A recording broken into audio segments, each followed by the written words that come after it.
ดูครับ67ครับจะแทนเป็ดเลยตัวก่อนเมื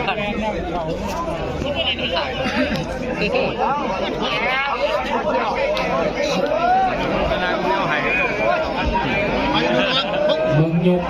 ครับพี่น้องเมืองยก67ครับ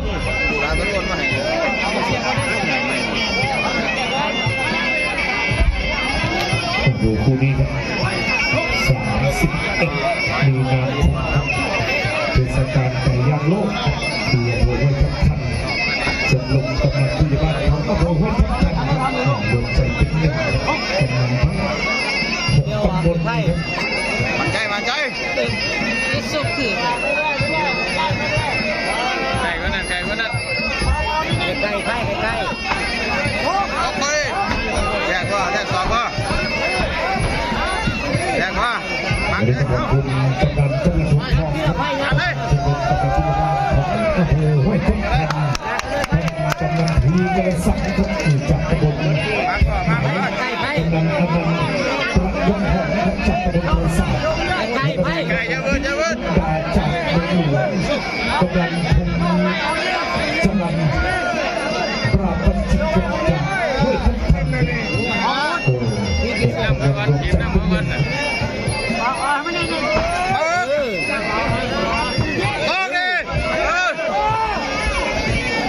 แกตัวลงที่ไพ่งัดไปถูกกันคือทองปัญญาเงินสียับวันที่10 เมษายนตอนนี้ยอดทะลุถึงแสนนะครับเก็บกัดมือไทยจะเจอกับทางด้านของ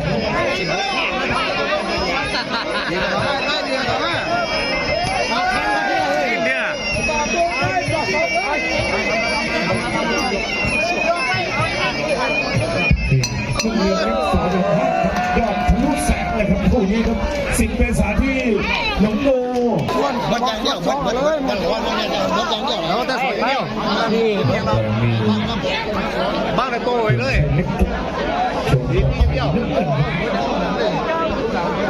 เราเป็นผู้ยอดทุกทุนดูเนื้อตัวดูลูกยาวของผู้ใหญ่เขาไม่ธรรมดา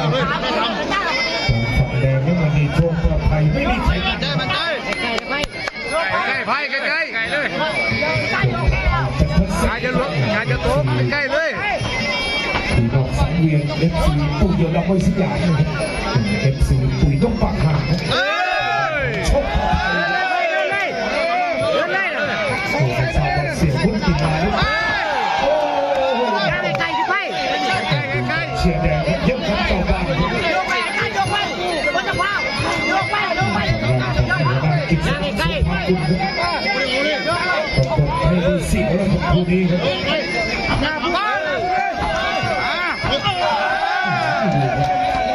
รอพักอย่าดึงไพ่อย่าดึงเตะเขาเลยไปเคลื่อนไปงัดเอายืดไว้ไปไหน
ผู้ใหญ่บุญรุ่งลง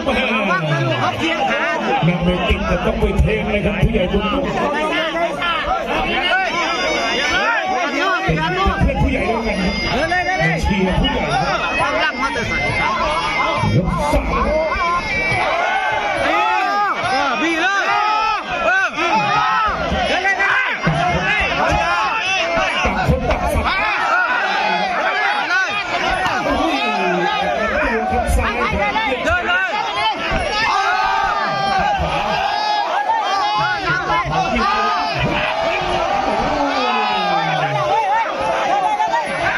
ลูกเท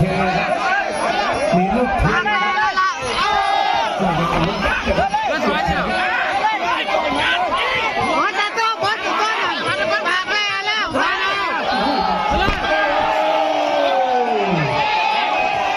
โอ้เอาทีมงานเวทีทีมงานเวที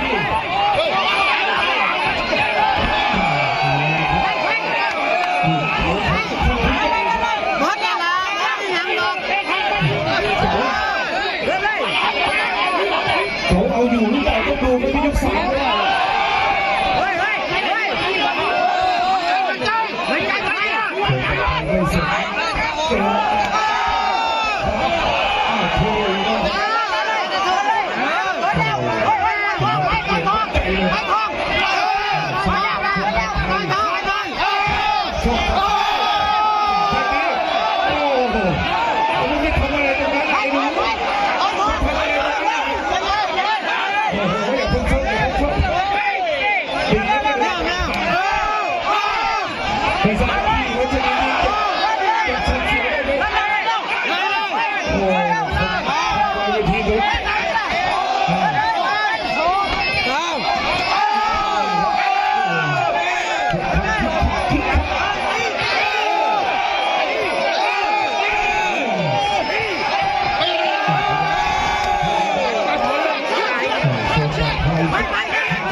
ไม่เสร็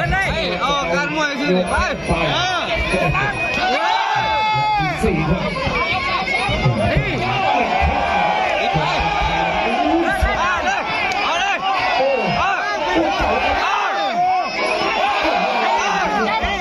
ไม่สนโชคอะไรไม่สนพยายามช่วย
ดูมายกครับ ว่า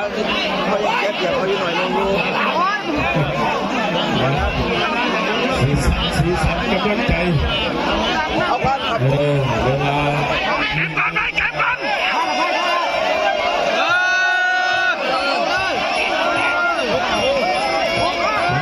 ได้ออกทำได้ทำกันครับได้ออกทำได้ทำ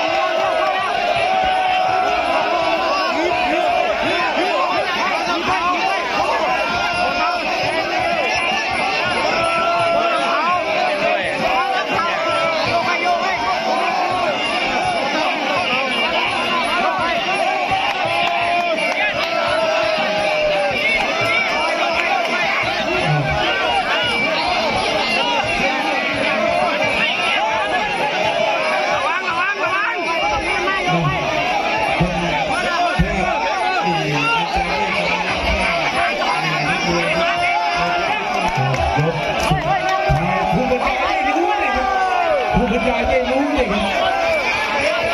แดงมีเพียงชัยเล็ก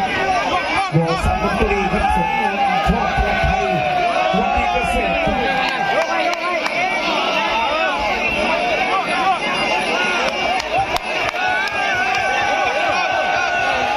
ีกสักหน่อยนะครับอีกสักหน่อย